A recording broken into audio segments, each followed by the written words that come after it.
La pregunta es, ¿qué significa el odio? Bueno, vamos a aclarar que detrás de la pregunta ¿qué significa el odio? Es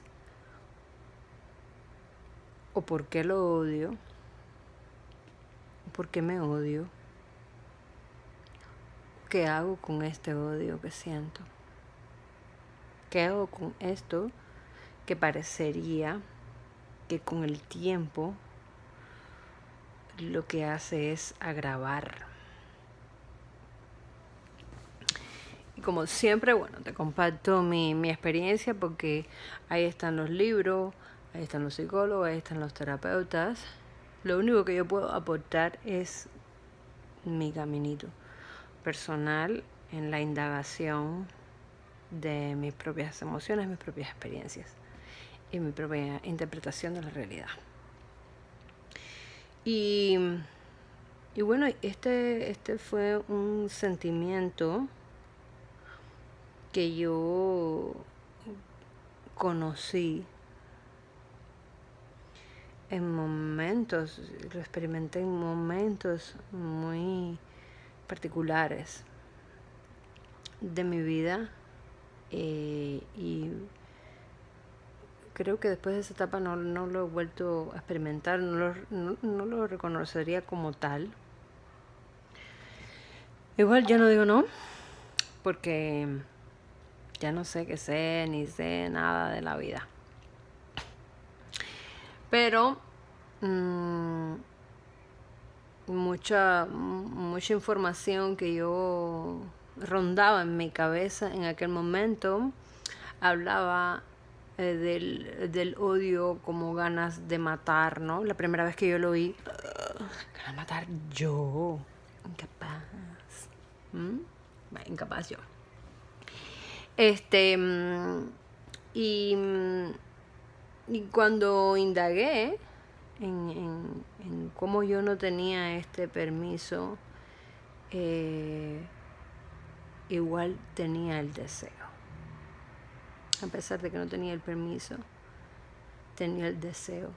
Y era el deseo de aniquilar. Era el deseo de borrar de la faz de la tierra determinadas acciones, determinados acontecimientos a los que yo simplemente no me sentía en capacidad de mirar sin que un dolor arrasador me derrumbara, ¿no? Y comencé a mirarlo cuando bueno, vi que se repetían las mismas circunstancias y yo empecé a preguntarme si acaso esa era mi reacción ante esos determinados eventos. Lo que pasa es que como nunca había estado antes en esa circunstancia en particular, quizás esto era algo que sí yo albergaba adentro y que tenía una función en mi vida, ¿no? Detrás de aquella emoción de deseo, era un deseo de erradicar totalmente todo lo relacionado a, había un miedo a que la permanencia de eso que me hacía sentir bajo amenaza o que me hacía sentir vulnerable durara el resto de mi vida. Uf. Ese pensamiento me tiraba al piso,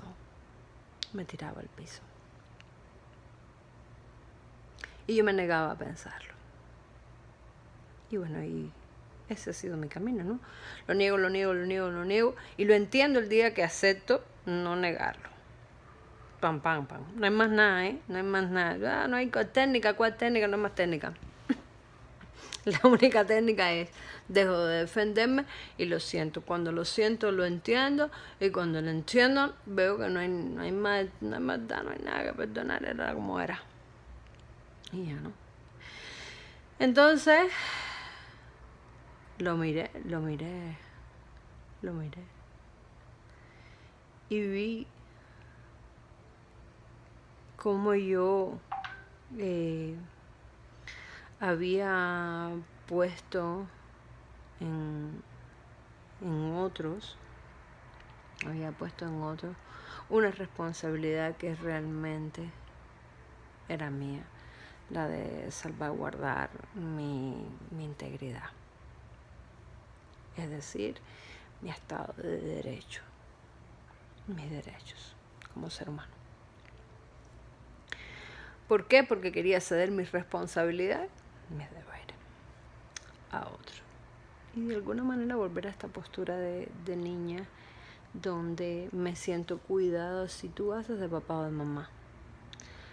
Y no me quiero hacer cargo de mi propio cuidado porque no quiero hacerme cargo de mi propia responsabilidad. Entonces, estaban estas cosas que yo odiaba. Odiaba hacer, odiaba pensar, odiaba sentir. Yo ponía una resistencia como si fuera una lección que la vida insistía en darme, que yo me negaba a aprender.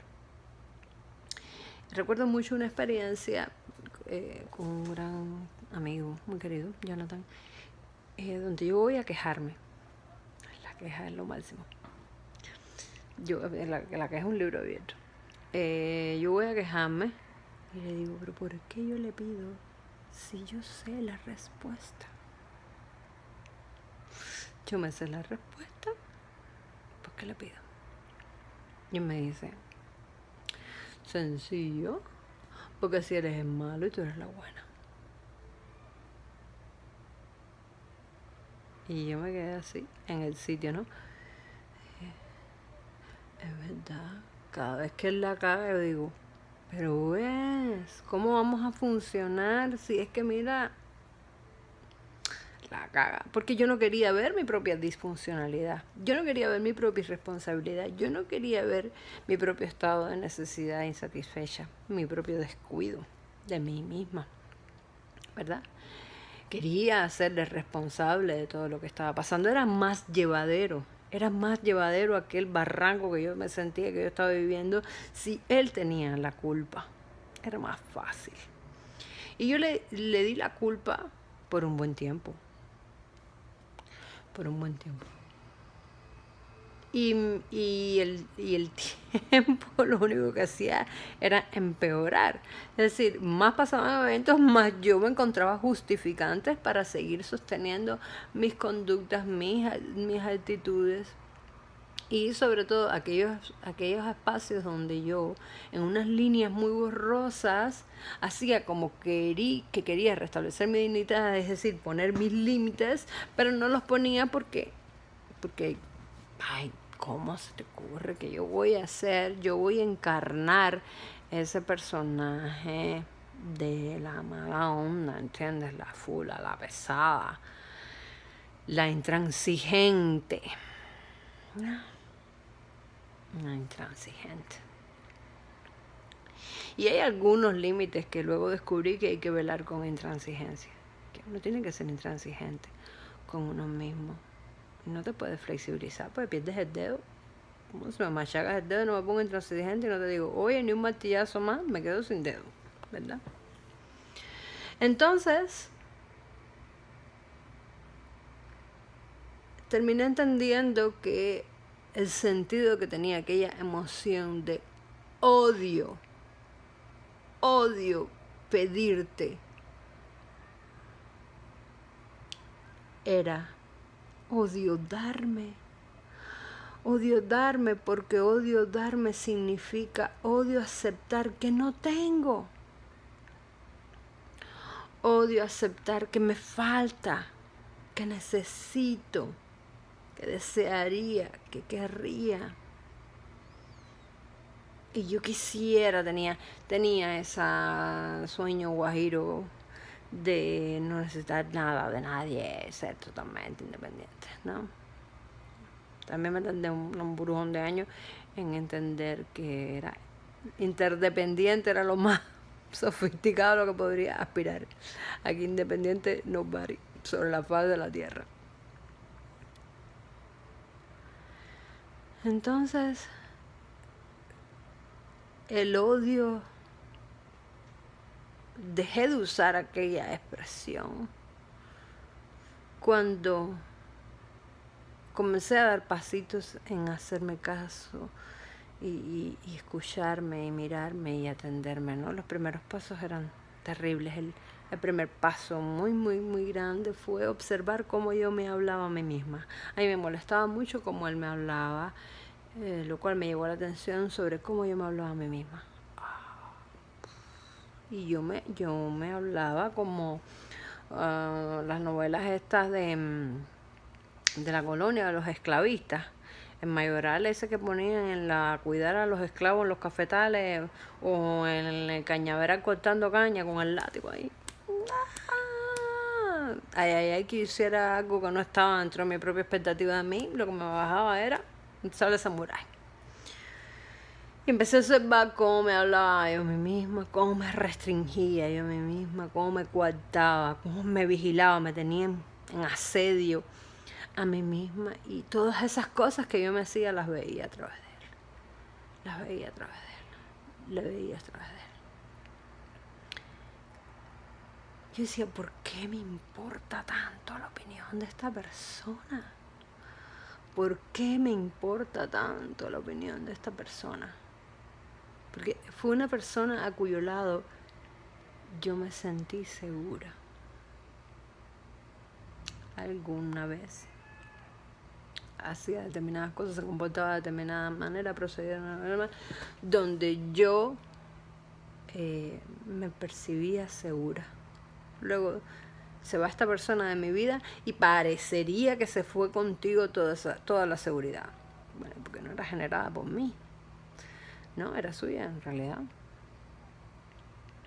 Y yo empecé a experimentar esa tonelada de inseguridad y era insoportable. Y yo pensaba que mirarle, siendo y estando seguro, me hacía odiarle, como si le tuviera envidia, ¿no?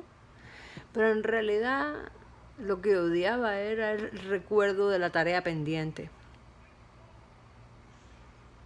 Todo lo que él hacía para él y en favor de él, yo odiaba porque me recordaba que yo tenía esa tarea sin hacer.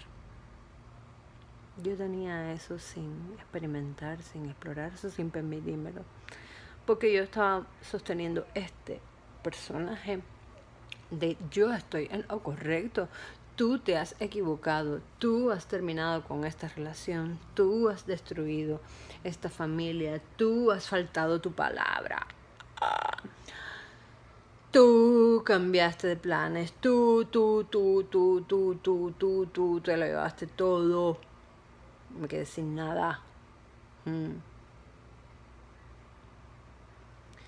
Y bueno, en realidad lo que se estaba llevando esa persona era la muleta que yo me había buscado para dejar de cojear. Pero en realidad, mirando para atrás, yo había cojeado toda mi vida. De esas mismas patas, yo había estado en esa misma carencia, pero siempre había tenido algo o alguien que llenara y me daba como un drogadicto, ¿no? Una dosis de aquello. Entonces, un punto que me pregunté, ¿acaso yo le creé este fallo? Con mis decisiones, con mis actitudes, con mi percepción de la realidad. Yo soy coautora de su fallo imperdonable. ¿Para qué me serviría a mí que él fuera condenado imperdonable? ¿Para yo salir absuelta? ¿No?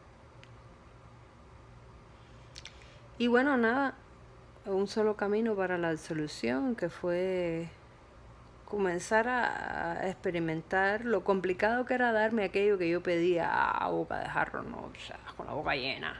Y quiero esto por tonelada. Sí, date 1 centímetro para que tú veas lo que cuesta. ¿No?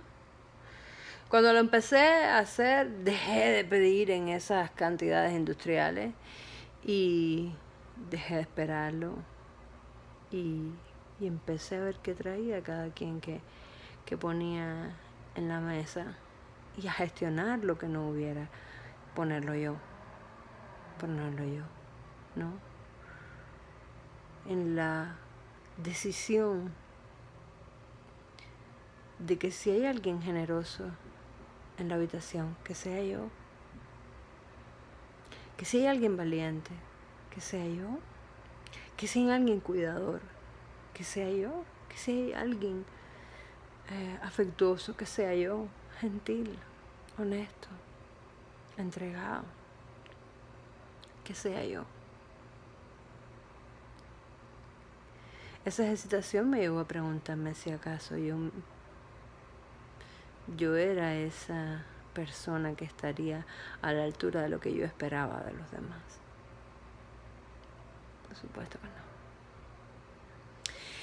Y en eso consiste mi trabajo personal, básicamente en estar a la altura de lo que voy necesitando y en hallarme y descubrirme capaz de entregarme a la experiencia sin reparo, sabiendo que mañana el sol está ahí, la tierra sigue en el mismo lugar y todo está dado, porque no habría de darme yo yogur gratis para ese dolor.